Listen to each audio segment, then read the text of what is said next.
Hello, स्वागत है आप सबका फिर से एक बार आपके अपने यूट्यूब चैनल आस्क ऑटो गुरु पर।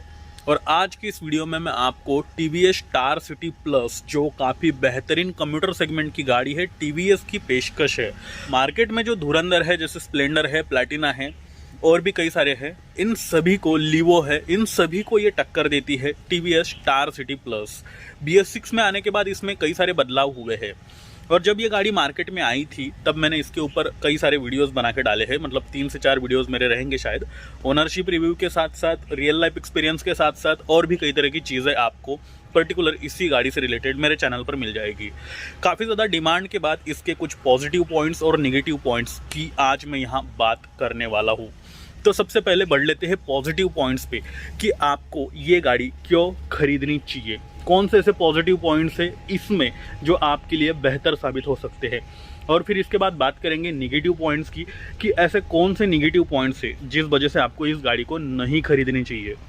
निगेटिव पॉइंट्स में हो सकता है कुछ निगेटिव पॉइंट्स आपके लिए काफ़ी मतलब ऐसे हो कि वो आपके लिए वाकई निगेटिव हो, कुछ लोगों को ना भी हो।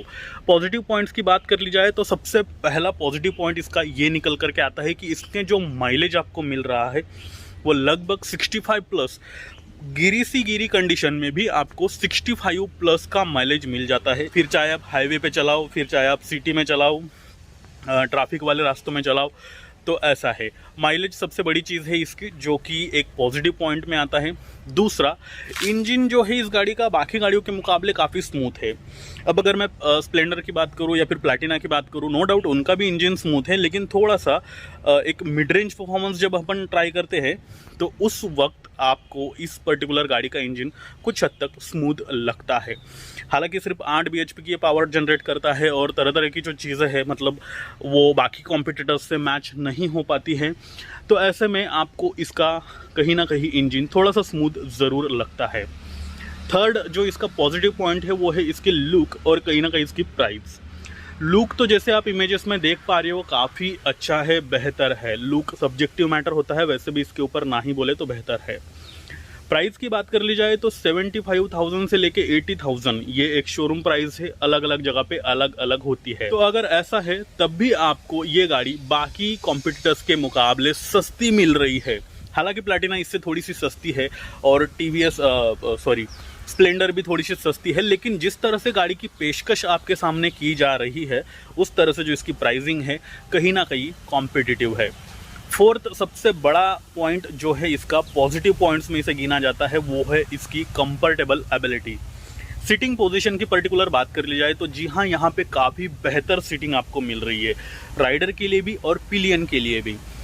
थोड़ी सी लंबी जर्नी भी हो जाती है आपकी, 50, 55, 60, 70 किलोमीटर, 80, 90 किलोमीटर ही पकड़ लो आप, तब भी आपको जो थकान है वो महसूस नहीं होती है, ना राइडर को होती है ना पिलियन को होती है।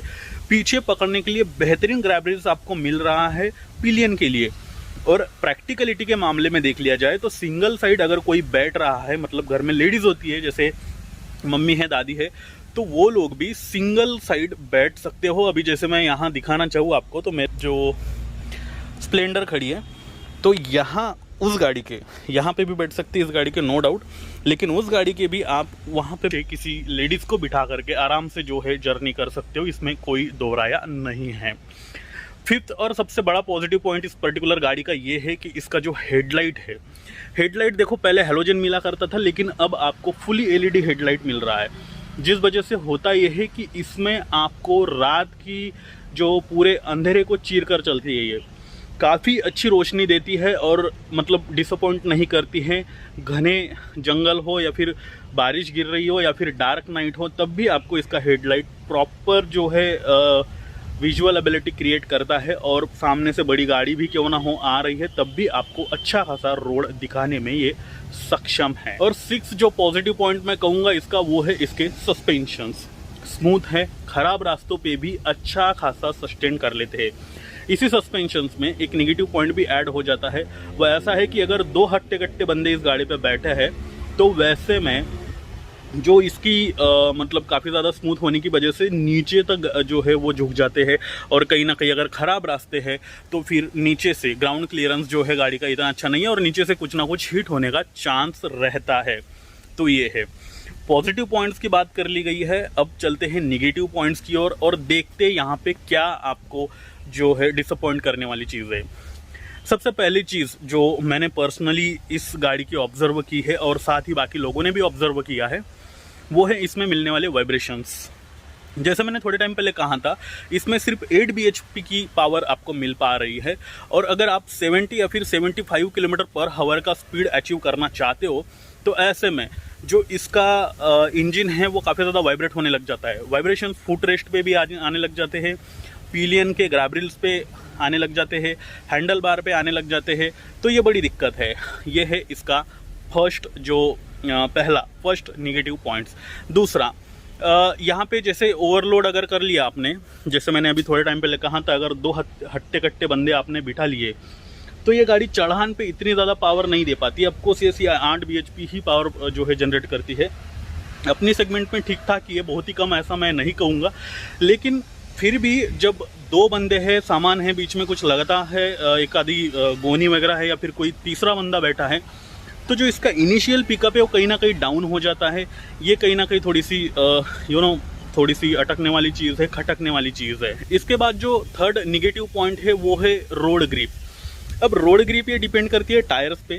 टायर्स इस गाड़ी में इतने अच्छे नहीं मिल रहे। टीवीएस के ही टायर्स इसमें अभी मिल रहे हैं। पहले आपको टीवीएस के ही मिला करते थे, अभी भी टीवीएस के ही मिल रहे हैं BS6 में आने के बाद। तो क्या होता है कि बारिश के दिनों में आपको ये टायर्स इतने अच्छे सस्टेन नहीं कर पाते हैं।